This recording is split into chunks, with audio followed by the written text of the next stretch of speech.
नमस्कार दोस्तों, बात करेंगे रोबोटिक बेरियाट्रिक सर्जरी यानी वेट लॉस सर्जरी के बारे में। जैसे आप सब लोग जानते हैं कि अभी तक रोबोटिक एक नई टेक्निक मानी जाती थी, लेकिन पिछले कुछ वर्षों में ये बहुत ही स्पीड से पूरे दुनिया में पॉपुलर हो रही है। इसकी कॉस्ट ज़्यादा होने की वजह से इंडिया में इसकी पॉपुलैरिटी उतनी स्पीड से नहीं बढ़ी जैसे कि वेस्टर्न कंट्रीज जैसे यूएस एंड यूरोप में बढ़ रही है। लेकिन जैसे जैसे टाइम बीत रहा है, बहुत सारी और रोबोटिक कंपनीज मार्केट में आ रही हैं और इंश्योरेंस कंपनीज भी आजकल इसे सपोर्ट करने लगी हैं। इसलिए रोबोटिक सर्जरी अब दिन ब दिन ज़्यादा पॉपुलर हो रही है। इसमें क्या डिफरेंस है?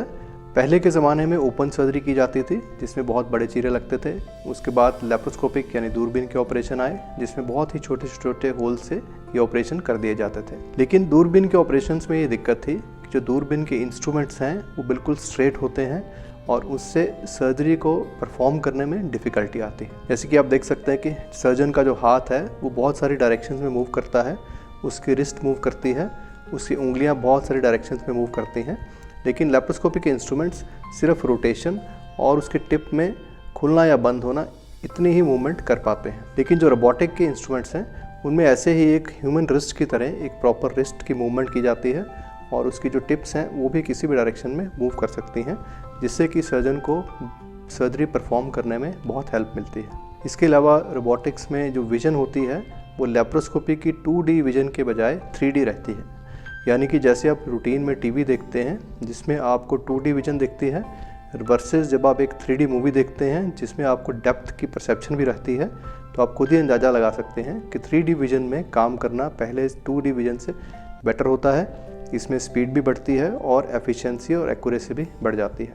इसके अलावा रोबोट से सर्जन की बॉडी पर स्ट्रेन कम पड़ता है, जिससे कि वो ज़्यादा लंबे समय तक बिना थके हुए ये ऑपरेशंस परफॉर्म कर सकते हैं। और जो सर्जन्स की फाइन मूवमेंट हैं, जैसे अगर आपके हाथ में कोई छोटे मोटे ट्रेमर्स हैं जो कि नॉर्मल हर एक के हाथ में रहते हैं, तो लेप्रोस्कोपी के इंस्ट्रूमेंट्स लंबे होने की वजह से जब वो यहाँ से होल्ड किए जाते हैं तो वो ट्रेमर्स उसके टिप तक ज़्यादा ट्रांसमिट होते हैं।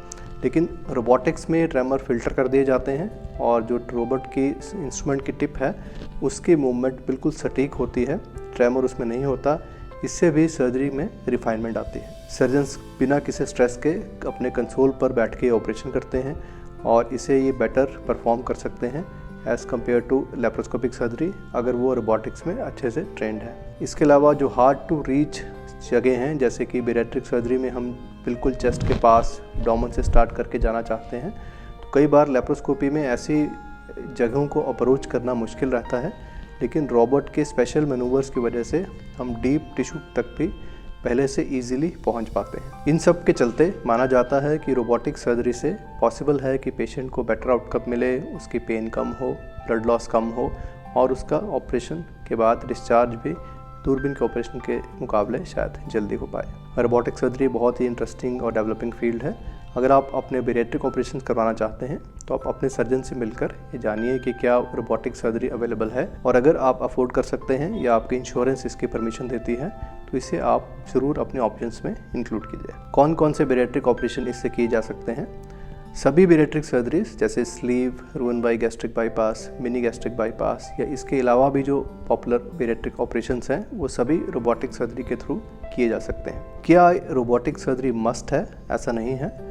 इसके बिना भी लेप्रोस्कोपिकली भी ये ऑपरेशन किए जा सकते हैं। अगर रोबोट की ऑप्शन नहीं मिल पा रही है या उतना एक्सपेंस नहीं आप बर्दाश्त कर पा रहे हैं तो definitely laparoscopic option is also good. Robotic surgery में लगभग 1 से लेकर 2 या 3 लाख तक का खर्चा एक्स्ट्रा आ सकता है, डिपेंडिंग अपॉन कौन सा रोबोट है, कौन सा सिटी है, कौन सा आप ऑपरेशन करवा रहे हैं और कितना बड़ा हॉस्पिटल है, उसके ऊपर ये डिपेंड करता है। आई होप कि ये वीडियो देखकर आपको आइडिया लगा होगा between laparoscopic and robotic bariatric surgeries और आप एक अच्छा डिसीजन ले पाएंगे। Thank you.